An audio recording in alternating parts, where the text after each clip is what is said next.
For those of you who I haven't had the pleasure of meeting yet, I'm Lale Welsh, the CEO of NDF. And with us, we also have Nancy Lurie, our Chief Operations Officer, to whom I'm extremely grateful for having pinch hit for me these past few weeks while I've been working on other things on your behalf. Thanks, Lale. Today, we are going to hear from our very own technology experts, Imad Kazim and Mangesh Givare, who happen to also be HIBM patients. While this particular session was created for our patient population in GNE myopathy, it's really a useful session for anyone with mobility issues, or actually really everyone. We're going to learn about tech functionality, safety, and the privacy issues that you may all be concerned about. So I'm going to turn this over now to Mangesh so he can introduce himself, and then we'll hear from Imad. Mangesh? Hello, everyone. Thank you, Lale, for the kind introduction. I'm really grateful to NDF for this opportunity to share my knowledge of technology and a few tips with my fellow GNE community. I've worked in the tech industry for the last 20 years, and I've witnessed advancements and trends up close, and now personal as well. GNE myopathy has given me a renewed appreciation for the usefulness of technology. Like I mentioned, in the last 15 years, but technology has actually improved dramatically. All of us know when the iPhone was introduced, and smartphones have taken off since then. But not only smartphones, but we also have smart watches and now smart devices as well. Along the way, interaction patterns have been evolving. As we were starting to get used to the touch screens, smartwatches kind of introduced a new form of interaction in the form of glanceable information, so that you could just look at your watch and get really useful information. And things have moved along since then, and now our devices are getting more and more voice activated, so you can actually talk to your devices.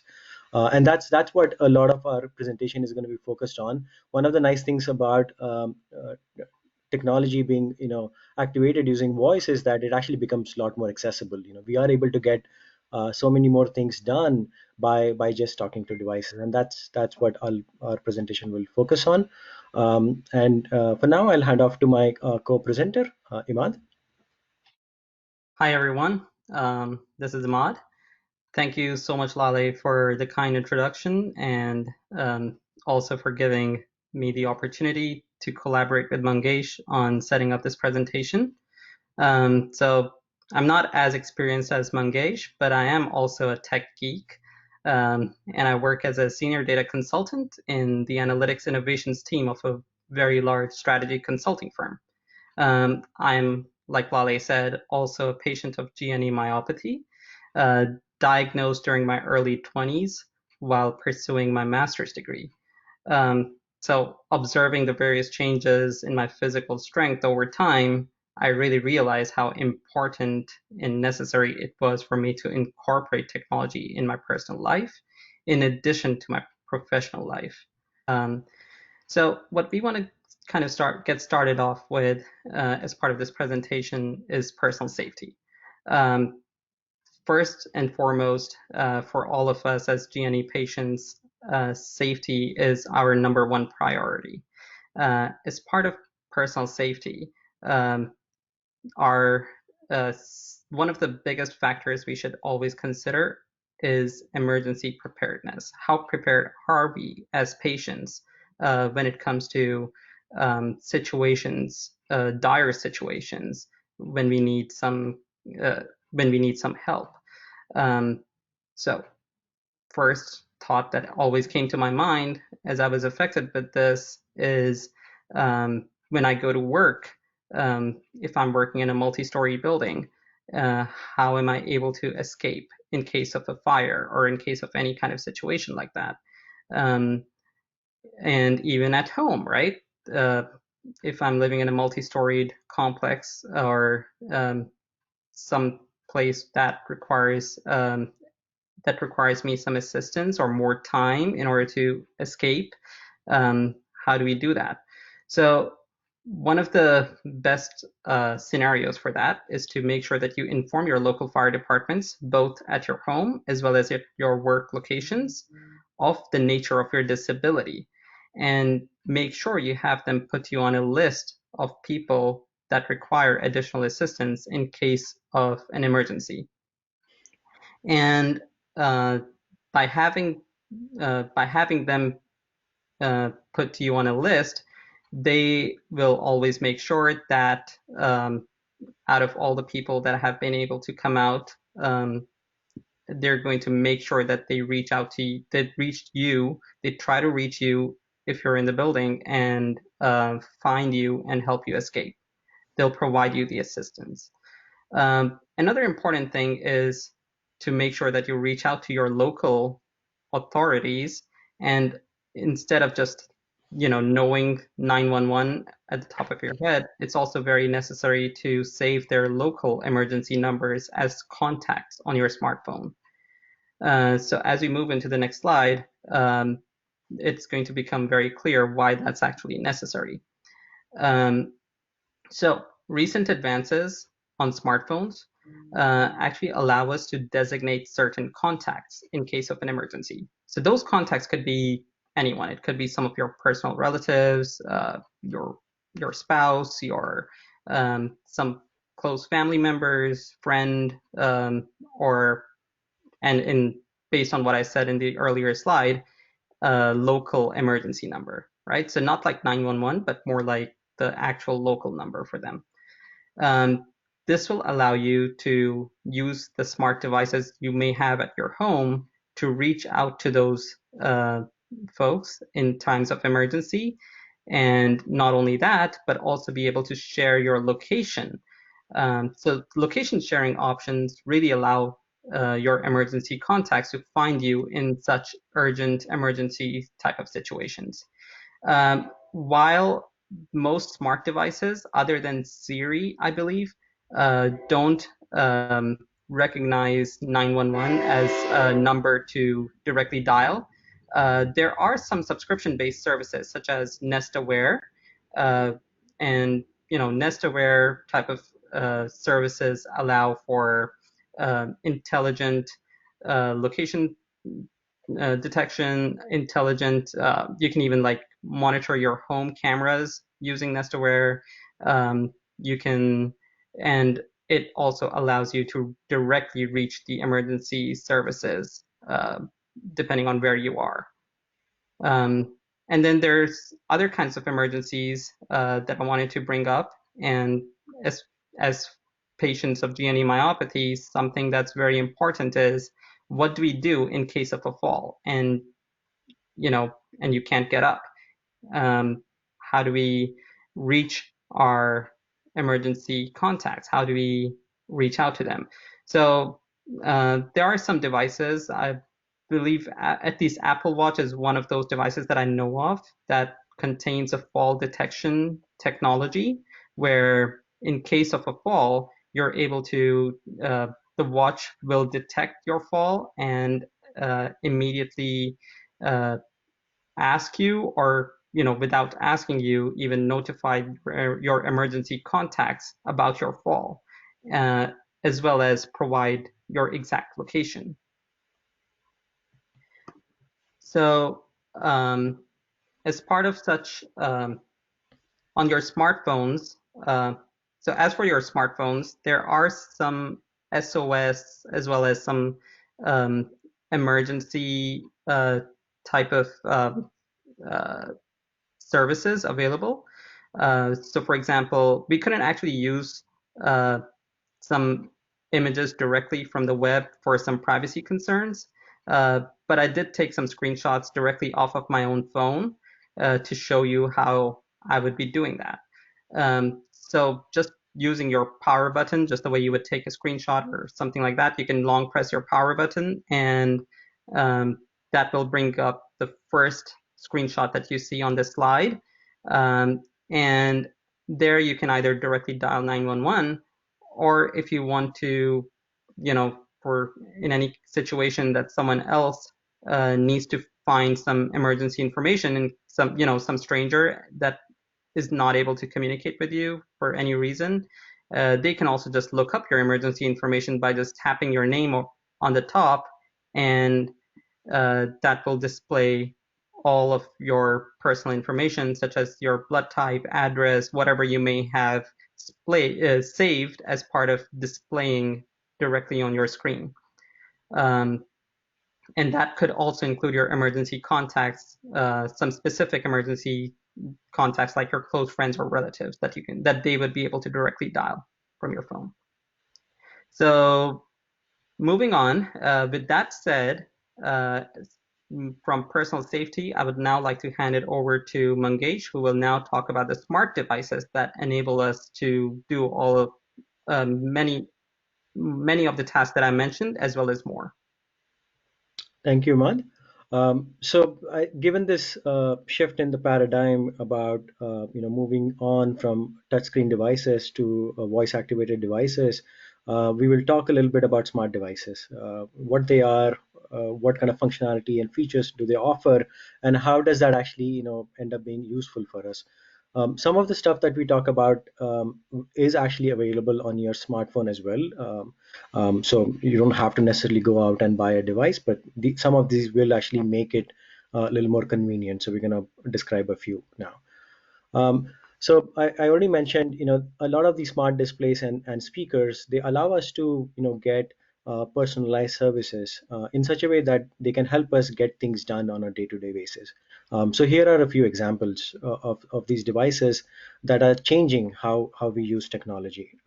First up is the Amazon Echo, which I think a lot of you will know as Alexa assistant. Google has a number of devices as well, backed by their assistant. Finally, something that may not be as widely known is a Facebook device called Facebook Portal that has support for both Alexa as well as Facebook's own AI named Portal. And lastly, we have Apple HomePod. It's not a smart display, but it is a smart speaker, and it does offer a lot of the functionality that we're going to talk about later. As Imad said, we couldn't actually find images online that were creatively, Creative Commons license. So we've chosen not to show product images, but I have one of my devices that I'm going to just quickly show for you to get a sense of the form factor. I think most of these devices are going to have a similar form factor. So the device is, like a dedicated device. It's about 8 to 10 inches, in diameter. It has a screen and a microphone, which is always on, and there are privacy controls that you can use to turn it off. But this acts as a dedicated device, and typically, you might want to use it in a public space like your living room or in the kitchen. Now, given this, clearly we want to make sure that we address the elephant in the room, right? I think many of us have questions about whether there are privacy risks using these devices, and here are some of the concerns that we think about and have some thoughts on what they mean. These devices, the first question is, are they always listening, right? I mean, these are speakers, but they also have microphones, the public documentation from all of the manufacturers indicates, and tests have shown that as well, is that only the hot word detection is what's always listening and always running on the device. What do I mean by hot word detection? When you talk to these devices, there's a keyword that you have to say before it starts listening to you. And for example, for Amazon devices, the keyword is Alexa. For Google devices, it's either OK Google or Hey Google. Apple devices respond to Hey Siri. And it's only when you actually speak this phrase does the device actually start recording what you're saying and start processing it on device, and sometimes send some of this data up to the cloud. Now, of course, technology continues to improve, but there is always a chance of false positives. What that means is that maybe sometimes the device will record things that were not prefixed by a hot word, and typically these devices have compute compute to actually discard anything that was falsely detected. The services also offer a way to kind of auto delete your voice activity as well as your history, so that you don't have a history of your utterances somewhere on the cloud and just stay forever. And lastly, one of the things to note here is that we do, all of us have privacy concerns, but we also realize that there are a lot of trade-offs involved. The devices clearly make a lot of features very convenient to use, as we will discuss later, and that's like a personal trade-off for each of us. How comfortable are we with the privacy implications, perceived or not, and the features that these devices offer. So let's take a look at a few different categories where we think that these devices are useful. First and foremost is communications. Most of us use our smartphones for communications, whether it is chatting with friends or family over Facebook Messenger or WhatsApp or even phone calls. And where some of these devices are kind of shine is making these interactions kind of get a little easier. So, for example, you could actually use, obviously your phone or your home telephone, to call telephone numbers, whether it's family or friends or even your local business. Um, local business. A smart device can kind of provide similar functionality. You might think that it's kind of replacing your old-fashioned telephones, and a device like this in the kitchen or the living room can function like a regular telephone. For example, it can be used to order takeout from your favorite restaurant, or it can be used to call family members who may not be on the latest smartphone devices and have WhatsApp or Skype or Messenger installed. Now, I want to note that this feature is actually not widely available worldwide. So apologies to our global audience. So, for instance, Alexa can call home and mobile numbers, but that's limited to USA and Canada.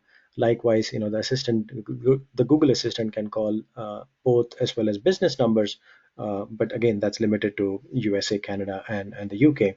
And an example which shows how it's easy to use the services. You could simply say, "Hey Alexa, call my mom," and as long as your contacts have been made available to Alexa and your nicknames have been made available as well, Alexa will dial whether the phone number or try to reach the appropriate person on video. And speaking of video, a lot of us are clearly using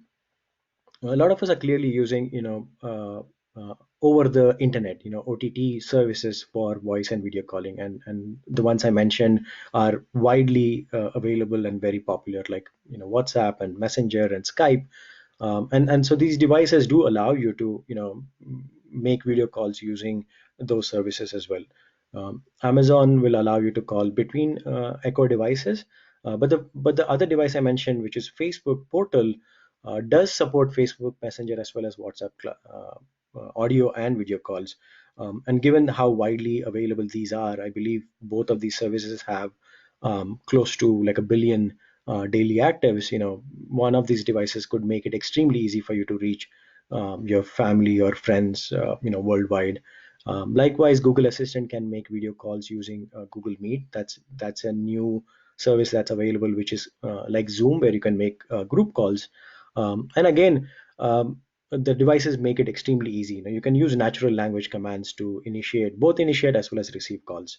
For example, you can say, "Hey Portal, call my dad," or you can say, "Hey Google, make a video call to John Smith," and you'll get connected, pretty much instantaneously.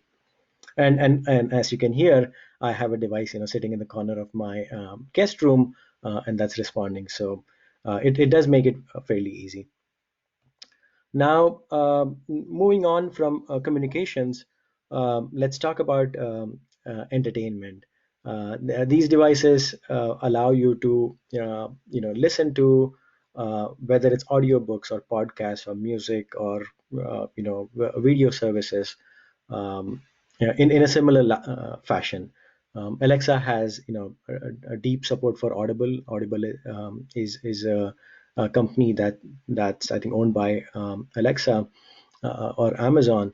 And so you can use these devices to do bedtime stories, for instance, for kids or for even for us grown-ups. Sometimes you want to listen to an audiobook and fall asleep, and you can do that fairly easily. You can be like, hey Alexa, start Audible or start the story where I left off. And in addition, you can say start a 20-minute timer or a 30-minute timer, a sleep timer, and so Alexa will play that audiobook for you until the timer runs out, and then it'll shut down. Um, and likewise, Google Assistant and the Facebook portal can also work with purchased audiobooks. They don't work with subscriptions like Audible, but if you have purchased audiobooks, whether from your library or from Amazon, you can make these work as well. After audiobooks, one of the great new categories of consuming content is podcast. And the devices have really broad support for podcasts across all the voice assistant. And I'll show a few examples of how you can play podcast. Again, you can ask Siri, can you play the latest episode of This American Life? Alexa requires for you to actually set up a couple of skills. So this is fairly easy to set up. You can essentially connect your Spotify account or your Apple Music account or other third-party services with Alexa, and that allows you to then play podcast. Similarly, Google has built-in support for podcast, and you can ask, and I'm not going to say the hot word now because it'll trigger my device, but you can say play Marketplace, for instance. Now, given the pandemic, a lot of us are working from home, and so we don't actually have a long commute, which is a blessing, obviously. But a lot of us, I think, used to listen to radio shows on the radio, or maybe even podcasts on the drive and back, whether you're driving to work or using public transportation. If you are missing that, these devices and also your smartphones make it really easy to catch up. For instance, in the evening, I like listening to Marketplace with Kai Risdal while I'm having my chai, or whatever you like to drink, and that's a really nice way to catch up. You're able to catch up with local news. You're able to catch up with your interest, whether it is business news or even just plain entertainment. After podcast, the other thing that is also widely supported is radio. This may not be as widely known, but most of these devices actually do support radio. So you could say something like play NPR, right? Hey Alexa or Hey Siri, play NPR, or you could even say play BBC Radio. So there is actually really broad support for this. This sometimes reminds me of my time when I was in India, where we used to actually listen to BBC radio on the radio, and we would kind of be sitting around the radio waiting for BBC or whatever your favorite radio show was. And you can kind of recreate some of those moments with these devices. It's a public device. It makes it extremely easy to listen to radio. And lastly, last but not the least, music. We like to listen to music, and there is just a plethora of services that's available. Pick your choose whether you have a subscription to Spotify or YouTube Music or Apple Music or what have you, or even if you just have the free. If you signed up for these services just for the free tier, these make it extremely easy to use those. You can ask Google or Siri or Alexa to play music using your genre, classical music or hip hop or even classic Bollywood music, for instance. And I think this is one of the use cases that is most often used in my home. Almost every day, my daughter's asking the Google device to play the Hamilton soundtrack or the latest Disney movie. So this is a nice way also to kind of give kids access to technology, but in a controlled manner, right? Like if you have kids under 13, likely they don't have a smartphone, but they do want to be independent and kind of listen to music either on their own or with their friends. And this works for us as well. You can play your playlist whether they are curated by someone else or curated by yourself. And this works extremely well. Lastly, similar to music, there's streaming services. I think a lot of us have cable, but some of us have moved on from cable, and in fact done as what is called cord cutting, and cord cutting has been on the rise, and a lot of people really have subscriptions mainly to Netflix and Hulu and Disney Plus and so on. And you don't really need to go and buy, like a new device which has built-in support for these services. You can buy, like a small dongle that you can attach to your TV and make it smarter by playing these shows and services from the online streaming services. And so that's around communications and entertainment and so on. And now back to Imad for home automation and productivity features. Thank you, Mangesh. So just like entertainment, these devices are also very, very helpful when we think about some of our regular activities around the home, right? So if you move to the next slide, Mangesh, one of the most important things that I've found in my personal life is automating most of the lights around my home. So, I use my smart device to turn on or off certain lights, especially those that are hard to reach, especially in certain corners, or some lights that have very difficult to turn knobs that are very difficult for me to control.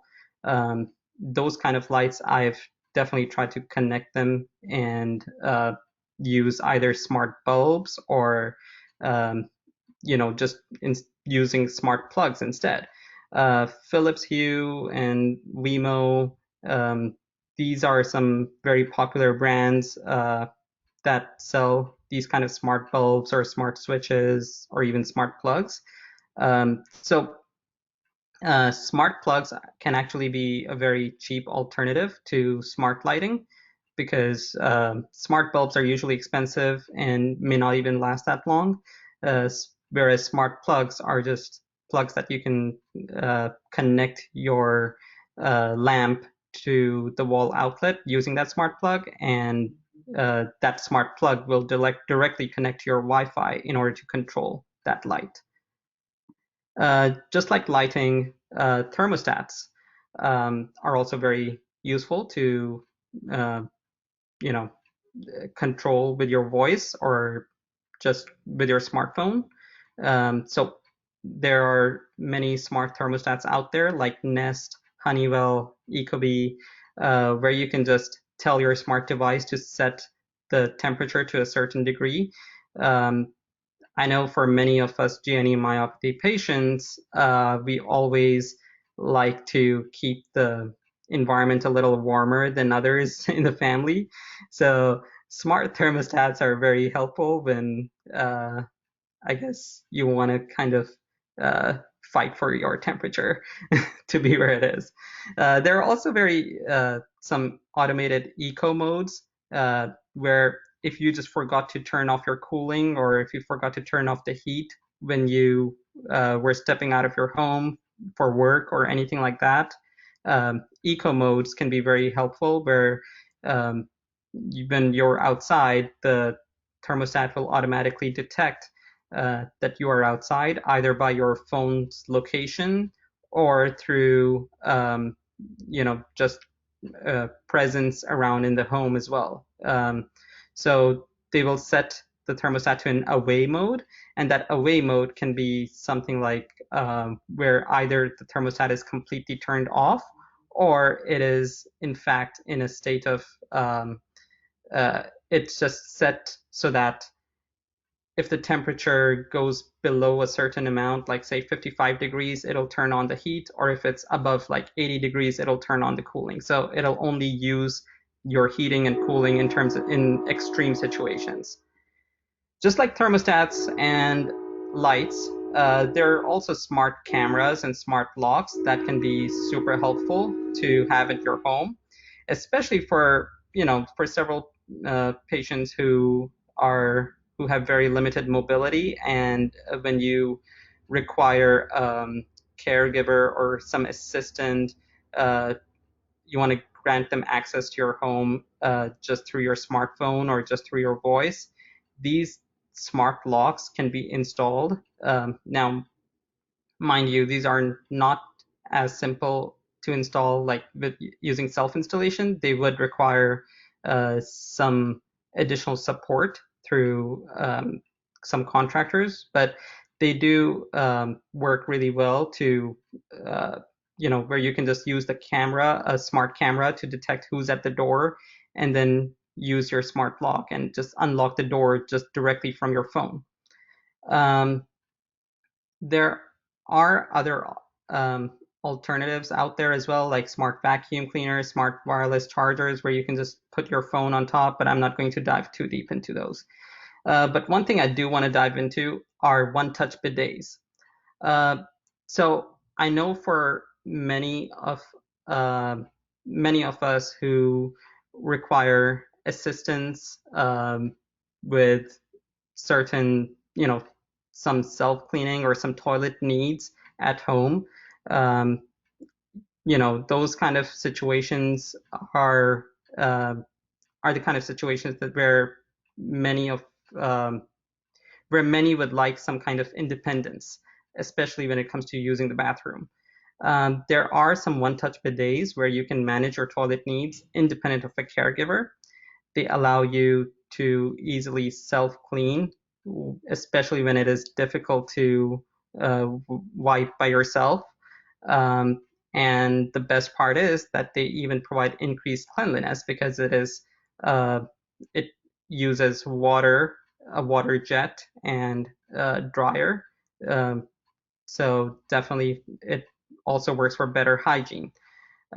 These one-touch bidets also sometimes come with remotes or touchscreen buttons, and those are very easy to push, and they can be of very good assistance. I think it would be good if we can play the video just to show a demonstration of how these actually work. It's not really a demonstration, but really what kind of features they actually hold. So we don't need to play the entire thing, Mangesh, but if we can just forward towards like when it shows the water running through.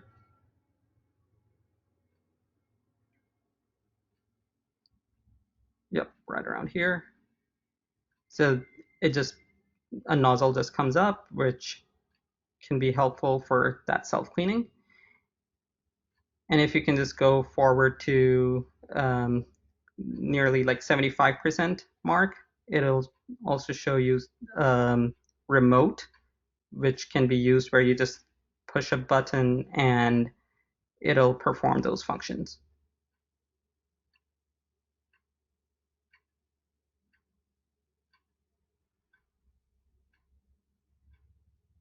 So you can program exactly the type of wash cycles you would prefer.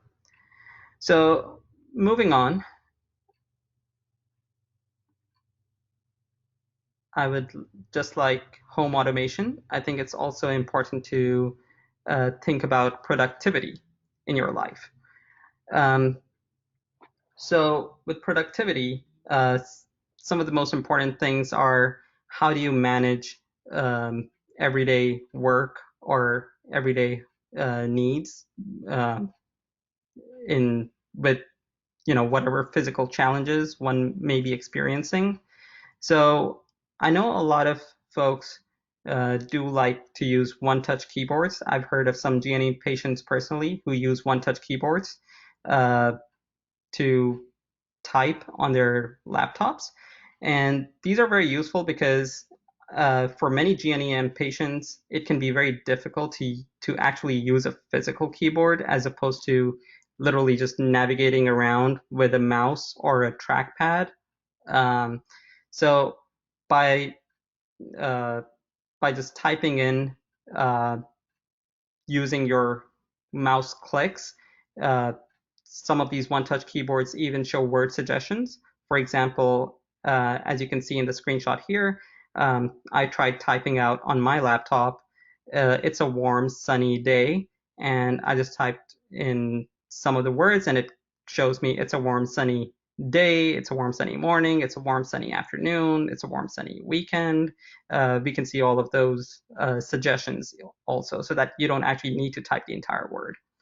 And similarly, when using a mouse, it can also be difficult for some folks to use the right-click functionality.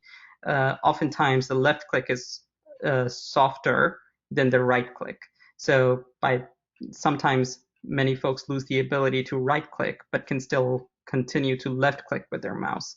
In such cases, many of those right-click functionalities that we find on our computers or MacBooks are usually for copy-paste type of functionalities, which can also be done using a keyboard. But with an on-screen keyboard, you can just use the left click to just do some Control-C or Command-C to copy, and Control-V or Command-V to paste. Moving on, there's other things for productivity include LiveScribe, smart pens, and smart notebooks. So I remember going to, while I was in college, it used to become very difficult for me to keep up with writing notes, or keeping up with everything that the professor is saying. And I know that's like difficult for people without GNE myopathy, so it was even more difficult for me.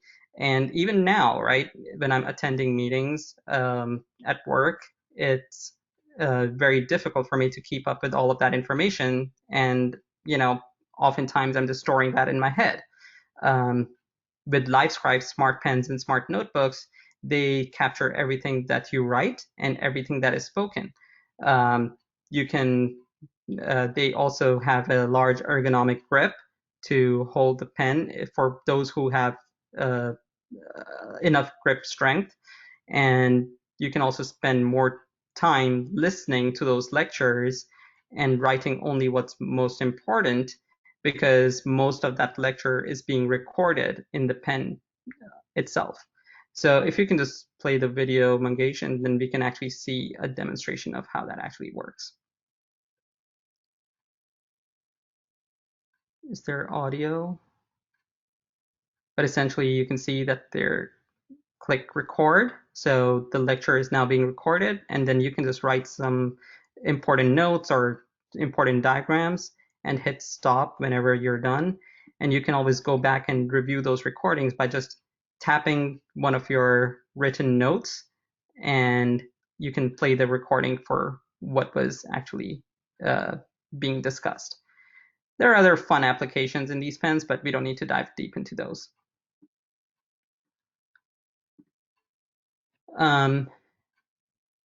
Then there's voice transcription. So just like those productivity devices like LiveScribe, SmartPen, those are for folks with still enough grip strength. But for folks who may have very little strength to hold a pen, voice transcription can be super helpful. And these essentially, there are several smartphone apps, such as Recorder on the Google Pixel devices. There's Otter.ai, which is extremely smart in transcribing anything you speak into text. And you can do those kind of voice transcriptions on several different apps like Microsoft OneNote, Word, Google Docs, to maybe if you're writing a blog or any kind of note, they can be very, very helpful from that standpoint. Then as part of productivity, I know that a lot of folks use shared lists, but at the same time, you might be living at your home and most of your grocery or most of your shopping is probably being taken care of by someone else at your home, like your spouse or a caregiver, then in such situations, you may forget everything that you really require. By having a shared list, especially like a shared grocery list, you can ensure that you have everything listed as you need them. So as I'm running out of milk or as I'm running out of bread, I might just add that to my list. And it's as easy as just telling my smart device, like, hey, Google, add milk to my grocery list. And that list would be, let me get some more. I should have turned off my listen feature on my phone. But that list I can automatically share with, say, my parents, and they will be able to just also view that list from their smartphone devices directly and bring whatever I also need when they're out shopping. So you can sync those notes from various providers directly using your home device. Just like shared grocery list, there are some delivery and pickup services available directly through your smartphone. COVID-19 and in this global pandemic world has really taught everyone the necessity of using such online services, which were previously not as prevalent. It is driving our, the global population into changes into online shopping habits, right? Because when we all used to go to the store so often, we're not doing that as much anymore. And no one is, right? Let alone us. Doing groceries can now be done independently using services such as Amazon Prime and more recently Walmart Plus. And for some of us who like to spend time outside, driving around, but navigating around a large supermarket or a large grocery store like Walmart or Costco, which are really, really big, can be difficult and cumbersome for many of us. A grocery pickup option is usually very suitable in such situations. You can just order directly from your app, pay on your app, and just drive to a designated spot at that grocery store, stay in your car, open your trunk, and your entire order of groceries will be put in the trunk for you by a representative at the store. So with that, I think it's also important to look ahead. And as we look ahead into what the future is, I will leave that to Mangesh, who will give you guys some future of smart technology. Thank you, Ahmad. Yeah, so I think we described a bunch of technology that's kind of been in the development and is continuously improving. And so, as we are looking ahead, we are obviously looking to the medical community, right, to find better cures for us and to find things that will make our progression slow down. But we also think that in addition to the medical community, we do think that technology can continue to play a role that will make our lives easier. It'll allow us to make, to get more and more things done, hopefully using our voices. And there is continuous improvement in this area.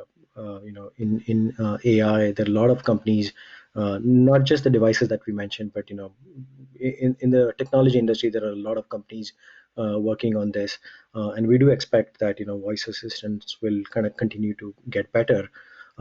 Something that we didn't talk about at all, because this is actually a very new field and an active area of research and development, is personal robots.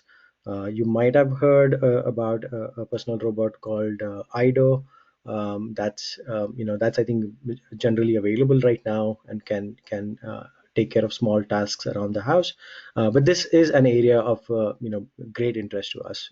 We're looking forward to robotics getting better over the next 5 to 10 years, where we can rely on these personal robots to do small activities for us around the house. Whether it is the things that we actually find difficult more and more these days, right? Whether it is opening the fridge, getting a gallon of milk out, and opening a milk container for you. Whether it is like Imad mentioned, like turning doorknobs, or things that are kind of harder to do. And this is an area of great interest. There is something new that was announced very recently. We have a link in the slide deck that we will share widely. There's a robot called Stretch by Hello Robot, the company called Hello Robot, which also looks really interesting. I think it's able to do things around the house with extensible arms and grips and so on. And so we're really excited about that. And yeah, so on that note, that concludes our presentation. And here are our main takeaways. So like we described, there have been significant advances in technology, and this technology is not geared necessarily to be assistive, but it actually does end up being assistive to us, whether it is entertainment, whether it's productivity, whether it is getting things done. And so we are looking forward to this technology continuing to improve. And then, like Imad mentioned, smart devices allow for a lot more productivity around the house as well as around the workplace. And lastly, what we're looking forward is improvements in AI and personal robots. And on that note, thank you for listening to us. Okay. Thank you so much, you guys. That was amazing and so informative for everyone.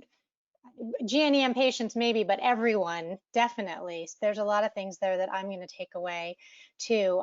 So thank you. I know that Lolly put in the chat she was having some trouble, so I'm going to ask some questions on everyone's behalf, but honestly, you covered so much that we don't even have that many questions. But Lolly did want to start. I know that she spoke with you yesterday about it, and we're wondering if you would consider conducting a workshop to delve into this further, really giving some people, running through some of the software and showing them how to use it. I think that's something that everyone might find really useful. Is that something you'd be open to? Yeah, no, absolutely. I think what we can do is maybe we'll create a form that people can indicate their interest in the specific areas that they would like for us to delve deeper, and we can absolutely Sure. set up follow-up Yeah, webinars. we can Yeah, create a survey like that.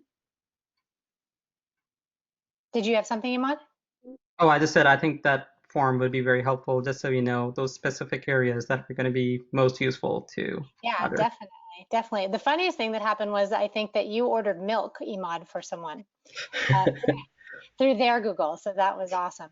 And I thought even just what you said at the very beginning about registering with the fire department, I had no idea you could do that. I think that's something we should make sure everyone is aware of, and everyone does. And I'm going to set the emergency contacts on my phone because I haven't done that either. So a couple of questions. Sabine asked if Google or Alexa can open the lock on a cell phone. Good question. I'm just, Mangesh, you can probably answer this better, but Yeah. I'm just going to say that I know you can specifically set your device in a way that whenever you speak to it, it will listen to you even if it's locked. And some people don't like that, so some people set that to off. Mangesh, you can probably answer about the lock. Right. No, I think the locking mechanism is actually designed so that I don't think the voice recognition technology has advanced to a degree that you can be 100% certain that there are no false positives. And so unlocking your device using just your voice is not supported yet. But we do expect, I think, advancements in that area. However, if you are okay with your smartphone showing information on your lock screen, that you are able to configure your smartphone to do more even when it's locked. And so like Imad was saying, you could still actually address the assistant and have it do certain things, whether it's play something or whether it is to do any of the productivity use cases that we were talking about. That might be a great example of something to dive deeper into and show people really how to get it done. And on the cell phones, you can also use like the fingerprint unlock and on even the face unlock feature, Right. which are a little more secure as opposed to voice Right. for unlocking your cell phones. Although now they're going to have to figure out how to unlock our phones with masks on. That's our That's new, right. that's the new challenge, right? Yes. Tara asked if you're able to go on your account online for Alexa and see a history of your activities. I believe so. I believe we can add references to that. There are Amazon.com links where you can go and look at all of your voice activity, Oh, okay. and that does just to extend that further, that does exist for the other services as well. So you can go to myactivity.google.com and kind of take a look at all the voice activity and history that's being recorded. And I think there are controls that are being offered by both services so that these things can be deleted automatically, right? Maybe not like delete within a day, but they are right now offering to delete anything that's older than 30 days or older than 90 days, so that you don't have a history for stretching years, but it's just long enough that these devices continue to be useful, because sometimes you end up referring to things that you might have done a few days ago, and so having this context is kind of important for them uh, to rely upon. Right. Lolly asked if one or the other, if Google or Alexa actually has more features. I mean, I think both of us can speak to it. I think I would say they are essentially at par. I think Alexa has a lot more integrations with third-party devices. And I think Google is catching up, but Alexa was obviously, ahead, was got to market sooner. So there are like lots and lots of integrations that are widely available. So if you find that you want to use a certain device and that either Alexa supports or Google supports, that sometimes becomes the determining factor.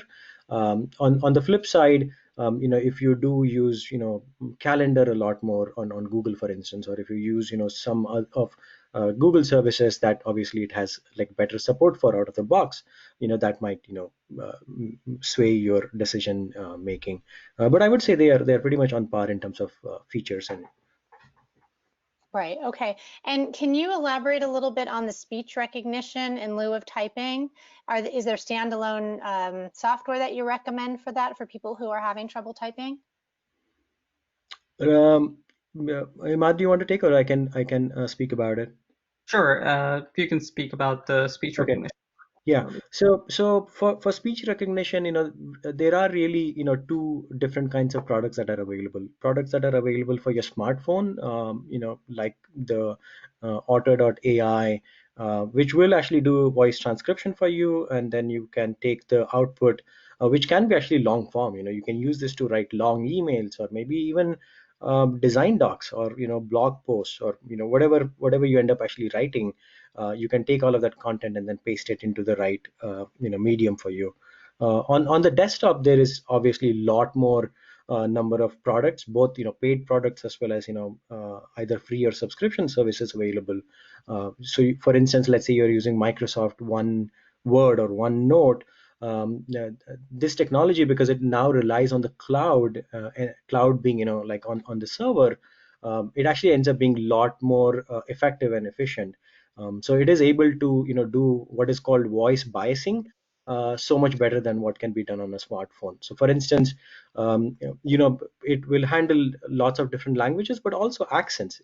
People have different accents, and having all of these compute power available in the cloud makes it work extremely well. For instance, they can rely on things that are in the Wikipedia or in the knowledge graph. So you can actually say some very obscure things and still have the service really detect it.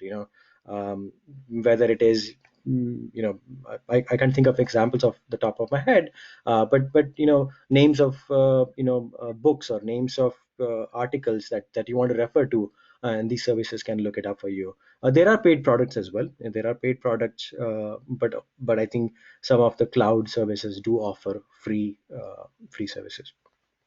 Interesting. Lolly was asking how long before robots will become affordable and smart enough to be a member of every household? What do you think? I guess that is, I think, the $1 million question.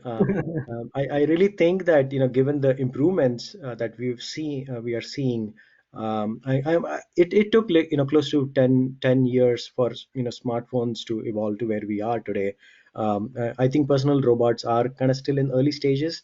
And you can see that by the price point, right? A lot of them are on the order of like tens of thousands of dollars, and typically you would want them to drop down to single digit, it's thousands of dollars, or or even more affordable.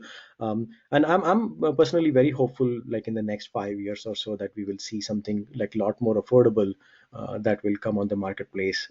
Some things that can help us navigate our house a lot more effectively.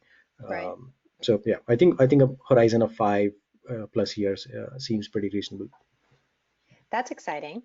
Back to the Google, the listening devices. Do you know how much of the data is being saved by the companies like Google and Amazon? So I think all of your voice activity and all of your history is definitely being saved, and so you can and we'll I think provide links, and we should have done that, to where you can go and take a look at what's actually being saved, and there are ways to auto delete that as well. And you can even delete certain days entirely, and the the data that's being saved kind of ends up personalizing the service for you, right? So for instance, when you say uh, hey, and the hot word, remember that this person is my mom, or remember that this person is my dentist, or what have you, some of that data will actually end up getting saved for longer, because you do want that to be saved, but the interactions can kind of get deleted along the way. But I would highly recommend people checking out the controls that are available for all of these services, and kind of get familiar with them. Right, maybe we can give everyone a website to go to. So if they're listening to the commands, do you know how long they keep the private conversations, and do they address this in the EULA? Um, right. So I think, like I mentioned, I think in the private privacy consideration slide, the devices are getting triggered only by the hot word. So the devices are constantly listening, but they're only listening to, let's say, about 5 seconds of data and then dropping it, right? So if during that 5 seconds of data they do detect the hot word, whatever the hot word is, that's when it actually starts recognizing the rest of your speech. So think of it as like the audio just going in, getting dropped on the floor most of the time until you say the hot word, at which point it'll kind of start, recognizing what your command is. So the command does get saved. It will actually get saved, to the cloud, and then the response was generated by the service. So that likely gets saved as well. I think the trend here, though, what I'm seeing is that. Um, I think more and more of these services are trying to move this processing to on device. So it's really running entirely on your device. So you don't even actually have to upload so much, right? I mean, the reason things get uploaded to the cloud is because cloud has a lot more compute power, and so it's able to do certain things more efficiently. But given the trend, and clearly people are obviously concerned about privacy, and how much is being recorded and how much is being saved. So the trends are clear, and I think a lot more of the processing is moving onto the device. And I think in the next few years, we should expect to see that a lot of the data kind of stays on your device, doesn't really leave it, and you have explicit controls on what leaves. But that's again, that's looking to the future. Right, that makes sense. This has been so great, guys. We're up against the hour here, and I just want to make sure, I think we've covered all the questions. On behalf of Lale and Rachel and me and everyone at NDF, we really want to thank the two of you for taking the time to make this presentation for us. We know a lot of work goes into just the preparation for it, and there's a calendar up on our website for all the future speakers we have coming up over the next few weeks.